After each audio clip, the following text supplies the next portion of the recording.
I knew you could do it.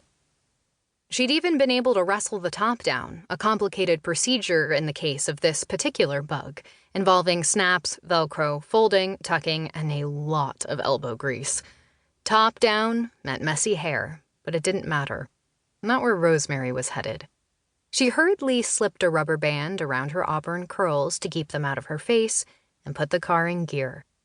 It was a glorious Connecticut afternoon, and as Rosemary ambled along winding roads, past charming towns and villages, she smiled at the memory of buying the old convertible all those years ago.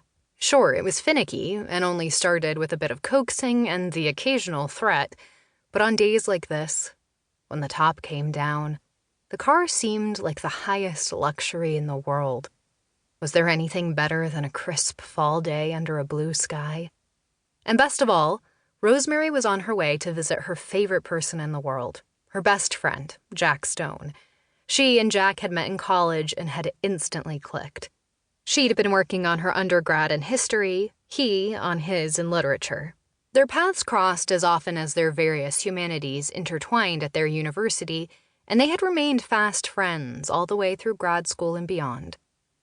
Jack and his new husband, Charlie, had bought an old New England farmhouse, complete with a large pond, woods, an ancient, crumbling barn, and a small orchard. They'd wrapped up most of the renovations to the house about 6 months ago, but Rosemary had yet to see the place, or meet Charlie in person. However, since Jack's taste was impeccable, both in decor and in people, Rosemary had no doubt she'd love both the house and Charlie.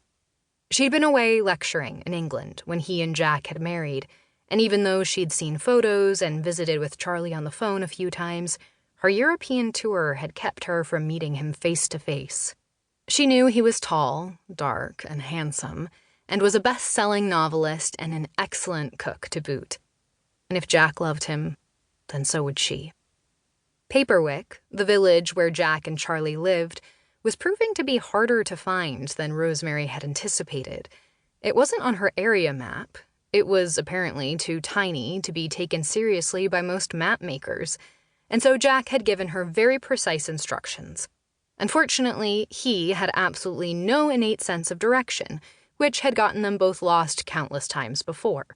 So, after an hour of driving in circles trying to locate, quote, a stream right next to a large maple tree with a cute little swing hanging from one branch, end quote, Rosemary was relieved to see a farm stand and picnic area beside the road just ahead. She'd been seeing signs for miles. Potter Farm 10 miles ahead. A few miles later, apple picking at Potter Farm. A few miles after that, don't forget to stop in at Potter Farm today. We've got pie, 2 exclamation points. The perfect place to pull over, stretch her legs, have a snack, and buy a small gift to take to the guys.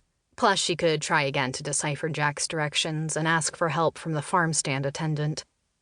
She walked up to the little wooden structure and peeked around. It seemed to be empty. That is, there was no attendant on duty.